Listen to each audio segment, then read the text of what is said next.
Are you packing your bags to move from the United States to Scotland? Here are 5 things you want to make sure you bring with, and one of these is actually a relatively obscure item that I don't think I've ever seen other people talk about, but you might want to pack it because you can't get it here in Scotland.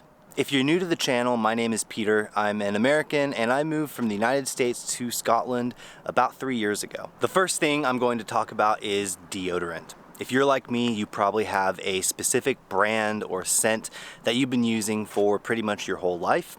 And of course they have deodorant here in the UK, but it's quite a smaller selection and a smaller variety. I found that the vast majority of the deodorant they have here is that like roll-on kind. It has like a roller bottle on the top, and I find it absolute garbage. And they just don't have the exact same kind of selection that they would have back in the US. So I would advise to stock up on whatever kind that you normally use, and a lot of it you can order on Amazon, or you could have someone ship it to you or get it when you go back for holiday, especially since it's relatively small, and of course one stick should last you a fairly decent amount of time. It's not too big of a deal to put a couple in your checked bag or your carry-on if you have small versions. Another big thing is melatonin. You might not use it a whole lot, of course not everyone does, but in the United States, melatonin is just available at any store pretty much, and it's over the counter. You don't need a prescription or a doctor's note or anything like that to get melatonin. Melatonin is available here in the UK, but it is prescription only. So if you do need melatonin, it might be quite a bit more difficult to get it, and especially if you're like me where I barely use it, it's a good idea to at least bring with a little bit just so you have it. I brought a couple bottles of adult melatonin and a couple bottles of children melatonin for the kids, and even though I've only ever used it maybe once or twice, I'm glad I brought it so I don't have to faff around with getting a prescription for it. Another big thing to look out for are your basic like headache medication. In the United States, I would usually go to Sam's Club and I would get one of those gigantic bottles of aspirin or Tylenol. It would have, I'm wanting to say like 1,000 pills in it, and it would last me ages. You can't get that here. Here they only sell it in those little blister packs, and I do hate the blister packs, but I do kind of understand why they do it. And it's not expensive at all. A box of I think like 20 paracetamol only costs about 20 to 30 pence, but it's not quite as convenient. So if you do want to have a big bottle, you might want to bring that with.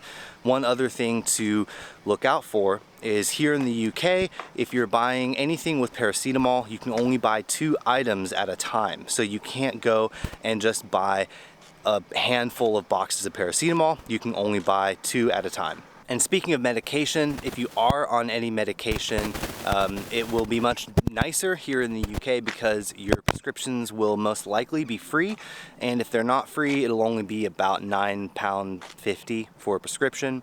But when you're first moving here, it might take you some time to get set up with your local doctor's office, so it's probably a good idea if you can to bring with 2 or 3 months worth of your prescriptions so you don't have to worry about running out.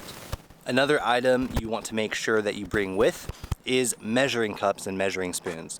Of course, the United States uses a really weird system of measuring for everything. Now, you can get imperial measuring units on Amazon or some places here, but they might be a little bit more expensive, and it might be a little bit harder to find them. So especially since they're probably going to be relatively small or easy to pack, it's a good idea to pack those in your bags so that any kind of your American recipes, you don't have to worry as much about converting stuff because you'll have your American measuring items. The last big thing you'll want to make sure you bring with is your Costco membership.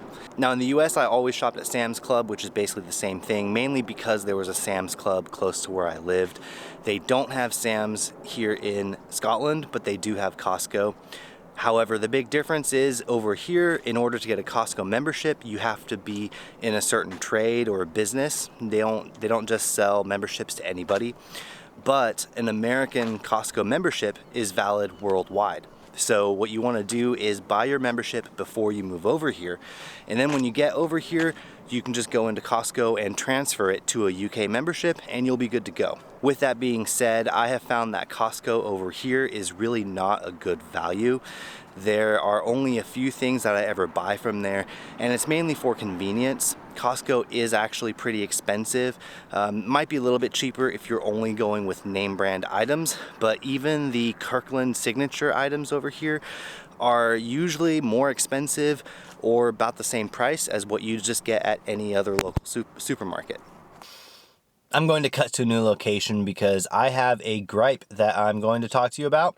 And I do plan on making an entire video dedicated to this at some point, but my gripe is with coffee shops here in Scotland, the UK, and really pretty much anywhere in Europe that I've been. I just went to go get a coffee. There's a new coffee shop right down the street here that I've never been to, and the pictures online looked kind of promising.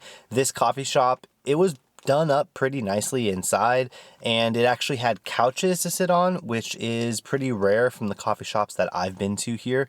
Most of them only have tables, and I like something more comfortable when I'm at a coffee shop. I also want Wi-Fi, ideally some outlets, because back in the US, I would frequently go to a coffee shop and sit there for hours working on stuff or hanging out or things like that. And here, most of the places, that's really not the ideal place to go. My big gripe is that most coffee shops here do not sell coffee. And by coffee, I mean what people here would call filter coffee. When you talk about coffee in the UK, they mean espresso. And most places that I go to, when I ask for filter coffee, they tell me I can get an Americano, which is the same thing, and it is absolutely not the same thing. So anyways, that's just a little gripe. If any of you know of a coffee shop in the area in North Ayrshire that has actual filter coffee and couches, please let me know, because I obviously haven't been to all of them, but so far I haven't had any luck finding one. Anyways, the last thing that I will mention that is a really good idea to bring with if you're moving from the United States over to Scotland or really anywhere else in Europe, and that is binders. If you're like me, you have, of course, a fair amount of important documents that you have to keep track of. Important things I try to keep online or digital, but some things like my birth certificate, my children's birth certificate, things like that, you have to have a physical paper copy and you have to keep it safe.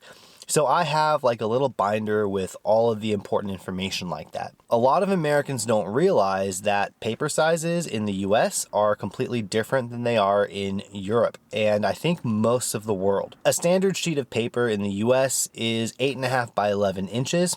And a standard A4 sheet of paper over here is 210 by 297 millimeters, which works out to be about 8 by 12 inches or so. So if you have like a binder with those little plastic dividers in it for putting your documents in or anything like that, the paper sizes will not fit correctly. So if you buy the dividers over here, they're not going to fit American papers. You're going to have to fold them or they're going to stick out, and vice versa. So it's not necessarily something that will be an issue in your day-to-day life, but it is a really good idea to make sure that you bring over a finished binder with your documents and maybe some of those extra inserts, because you probably won't be able to find those over here, and it can get very annoying if you're trying to add in more paperwork or something like that. Anyways, I hope you enjoyed the video. Please like and subscribe to stay up to date for future videos that I make. In the future, I will make more videos about things that you need to bring with and also things that you should not bring with if you're moving overseas. I'll make that video about coffee shops, and I've got a whole lot of other videos planned and in the works as I have time over the coming months and maybe years, hopefully.